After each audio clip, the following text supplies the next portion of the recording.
In any list of infamous TV moments, there's one series hogging about a dozen spots. Sure, Big Brother had, yeah, Bracky, and Kinga bottling herself. But in a 5-year run from 1990, The Word can boast Lynn Perry's drunken karaoke, Snoop Dogg wrestling with Emu, fannies being flashed, blokes drinking their own sick, and countless others. Every week something mad was happening, on a show revelling in its status as the trash culture king. With end credits straddling midnight, The Word functioned as a dark version of morning magazine shows, exactly conforming to the structure of a This Morning or Anne and Nick. There's a chat with celebrity guests, who stick around on the sofa to add their thoughts to topics they know nothing about, live music, competitions, and pre-recorded VTs from the exotic climes of stateside. Unlike their morning counterparts, it's all in front of the rowdiest audience telly has ever seen. Studio floor packed with rambunctious clubbers with dilated pupils spoiling for a fight. Thank you! Alright, enough.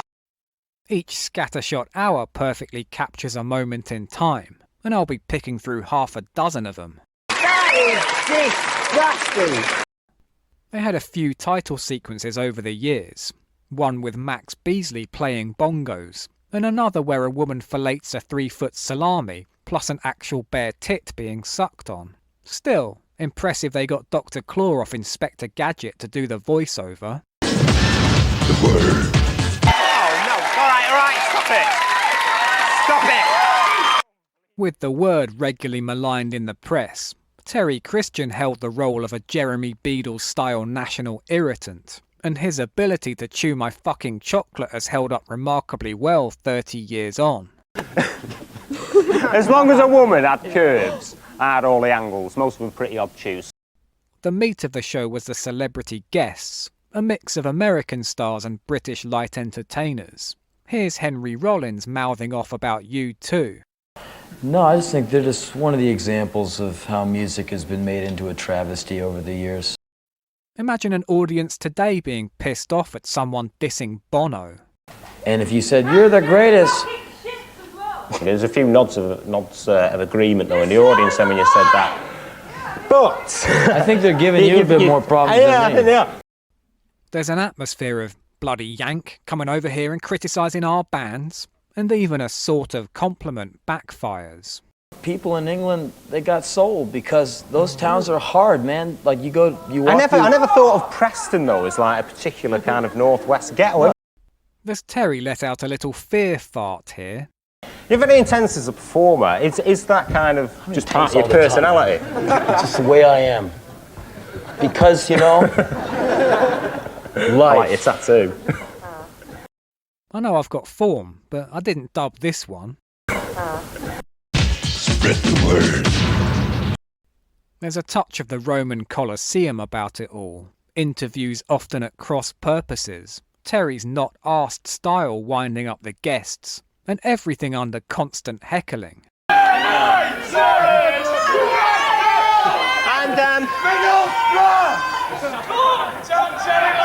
very, very good.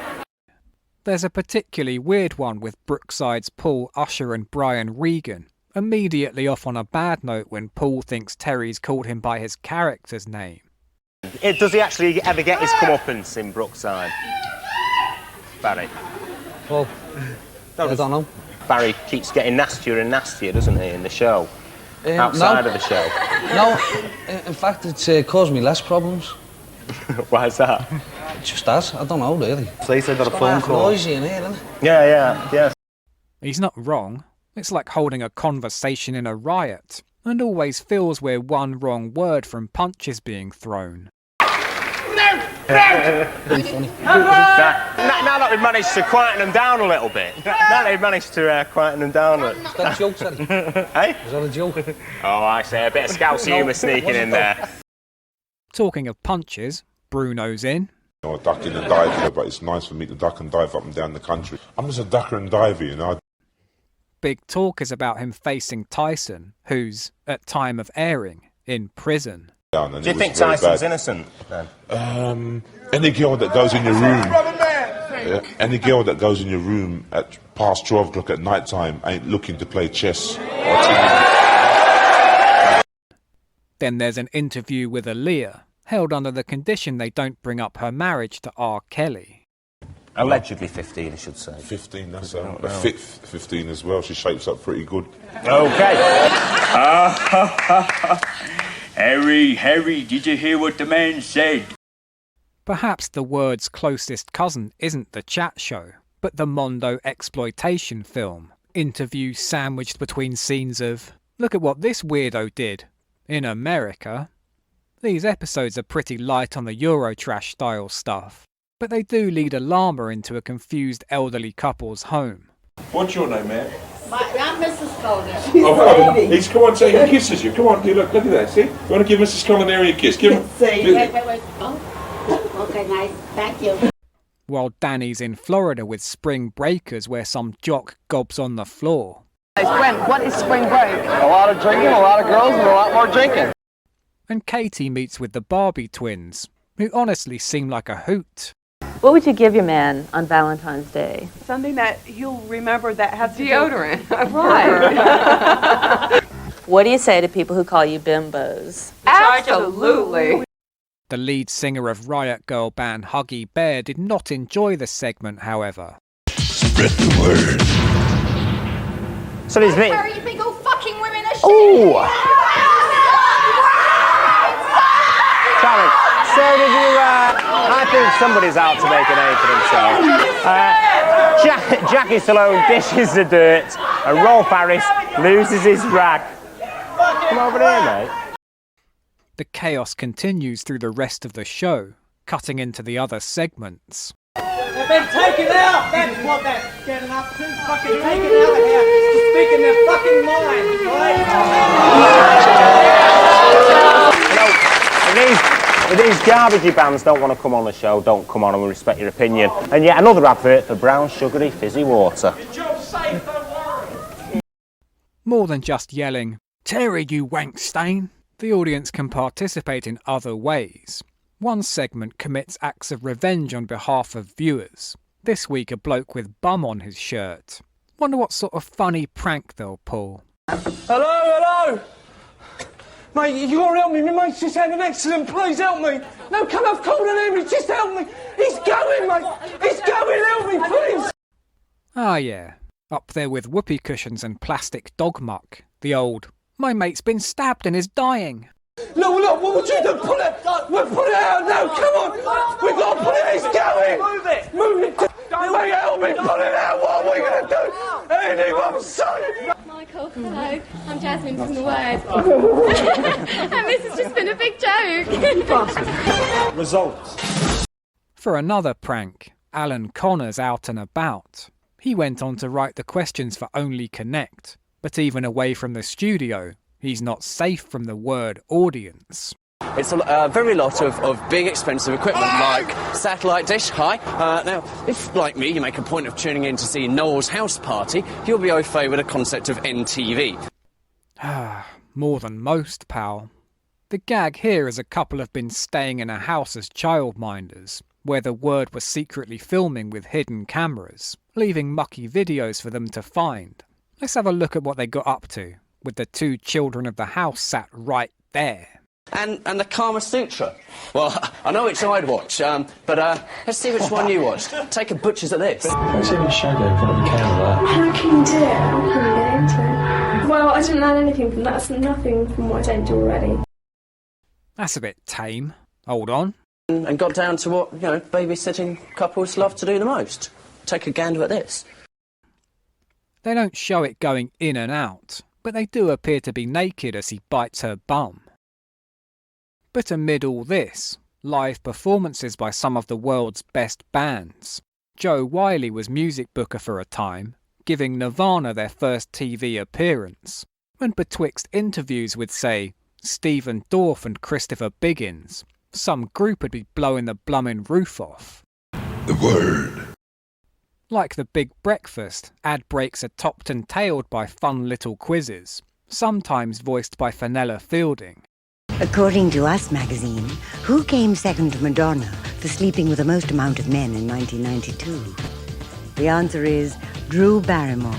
Madonna slept with 8, but Drew didn't do too badly with 6.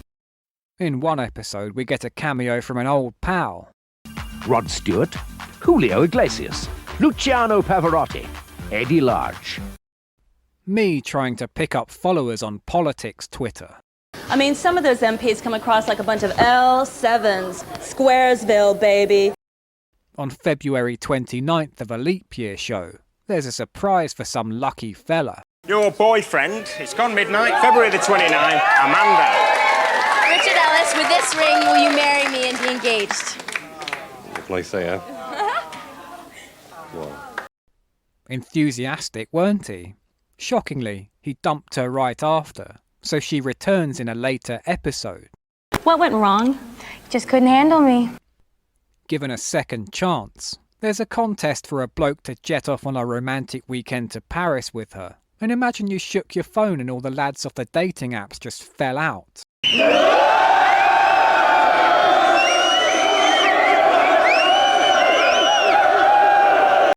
'90s men were a broad church. There were ones who went, "Way!" and ones who went, Now, boys, you might be interested to know that Amanda has been through over 50 unsatisfactory relationships in the past 3 years. She is clearly... Judged by a panel of experts, first eliminated is any man who's not packed condoms for a weekend away with a stranger they met on the word. But the rest of you bareback riders, I'm sorry, you are going to have to hit lover's limbo because we don't want your kind around. We're very much still in the era of being excited to be on telly. Now, Jenny, you have to eliminate one person. Who's it going to be and why? Pardon me. This one. This one, I'm sorry. And yes. why? And why? Well, I'm sorry, he's just totally ugly. Does it mess you up to know these blokes will be approaching, or even in their 60s now? The grave is calling us all. Number 88. What method do you use to satisfy your female partner? This is a bit of an hard one, mate. Lots of foreplay. It always pleases her, mate, and then, a good old bit of penetration. It's decided with an arm wrestle. Matt, would you like to come over and claim your prize? Would you pick Amanda up and give her a big smooch? In other guests, Paula Yates.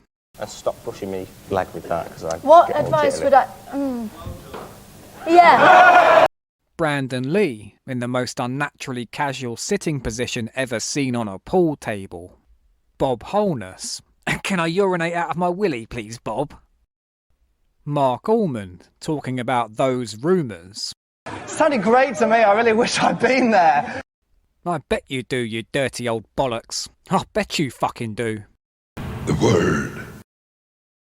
Tara Fitzgerald, where they're straight in showing her own nude scenes. Listen, people are going to be seeing an awful lot of you on the TV over the next few weeks, and in fact, we have got a clip which shows quite a lot of you here. Oh, I bet it does, yeah. Because you do take your clothes off quite a bit. Do you mind taking your clothes off? No, I do it all the time. In front of the camera.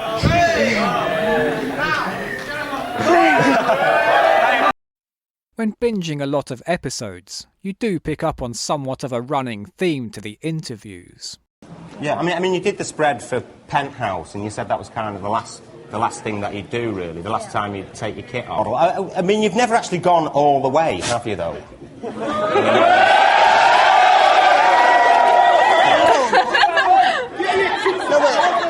Is there no price you take to get your kit off? No. Is that because you're prudish, or you just? It has nothing to do with British. Claudia, actually, she didn't seem to have a lot of sense of humour there, did she, really, Even Timmy Mallet can't escape the catcalling. Well, he was on the Wide Awake Club. He did a little slot called the... Where's your mallet? Maybe Butter spokesman and panto dame John Lydon will have a better time of it. A vagina is a very wonderful thing. Oh, God, he won't behave. We thought he'd just be sensible. But none of them I think it's beyond doubt None that of them I have mean been very what nice. I say. You might not like what I have to say, but I mean it! By the way, 16 years between this and the Bill Grundy interview. 33 years between this and now. They're writing about you when titties, man. This is the reality here. There ain't no public school shit with me. Would you ever do a sponsored tour? Would you actually do a sponsored tour with her? Sponsored by who? The Rolling Stones? No, but I think so. It's not about Great Britain, it's about Great Butter. Imagine how anarchic and anti-establishment you've got to be to get the Word audience to turn against you. They grab your money, these people. Oh dear, is that Eric Clapton's daughter?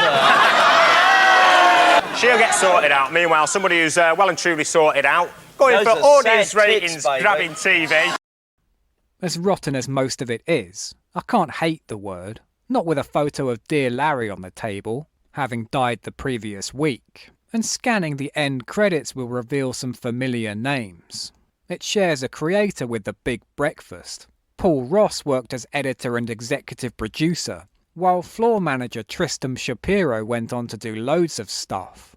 But most interesting is a researcher by the name of Elliot Fletcher, a unique spelling we've all seen before, swearing down the phone at 5 Star on Going Live. And it's not just the crew who went on to bigger things. Game show segment Win or Weep was an early Beat the Crusher, where contestants gambled for a prize while risking their own stuff being destroyed. They know the risks. If they lose, their possessions will be smashed up in front of them. What sort of weirdo would take part in this? OK, moving on to contestant number 2, and her name is Collie. Meet 21-year-old Collie. Only the bloody Queen, that's who. A young Olivia Colman's betting her entire wardrobe of clothes against the chance at winning a CD player. I love these clothes. Each and every one's like a friend to me. OK, so when Collie was 9, the family moved house. Collie wanted to leave something behind for the new family, did she? A, leave a poo in her mum's bedroom cupboard. A, it was A! When she has to cry in films, Olivia draws on the memory of all her clothes being burned on the Word. Please don't. Oh, look at that. You're not going to be able to wear a load of charred embers, are you? You look very silly, just wearing black and bits. Shouldn't Collie take off the clothes she's got on now and bung them on the fire too? Hang on, Frank's got something important to say. Hello, Frank. Alan, all right, yeah? Is that a wig you got on? What are you saying, Frank? Let's finish with one particularly infamous episode. Welcome to The Word. Britain's most notorious talk show host is Oliver Reed. You mean guest, but carry on. He's been drunk on Aspel, he's been out of control on After Dark, and he's tried to show his schlong on the Des O'Connor show. Desperate for their own Reed moment, he's the victim of a show-long gotcha. Production having filled his dressing room with booze, knowing he'll drink it, and a hidden camera. He doesn't even know that we're snooping on him. Bit of a naughty lad.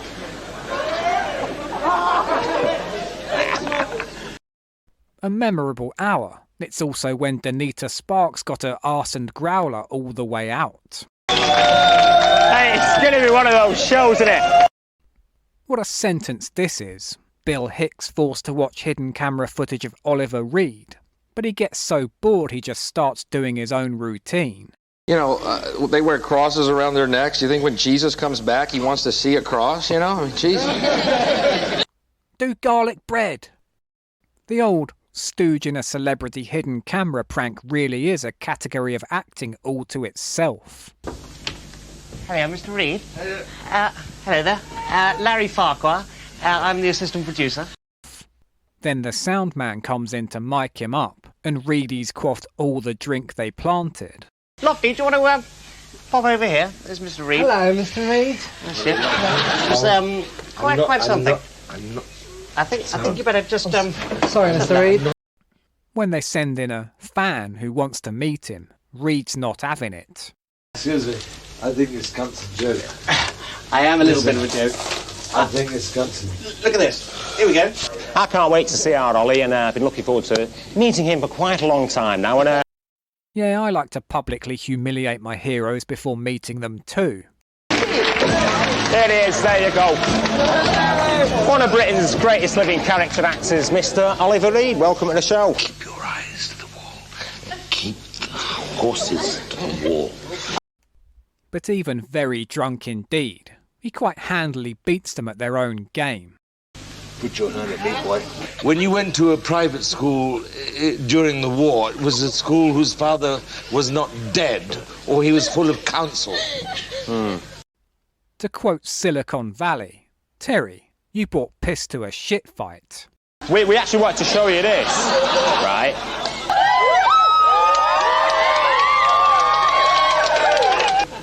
Gosh, that was a surprise.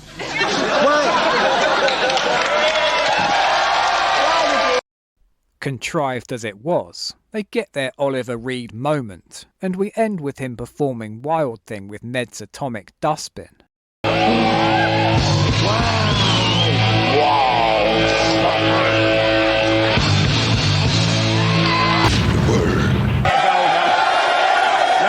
stop it. Calm down, calm down. Few shows have been so of their time as The Word.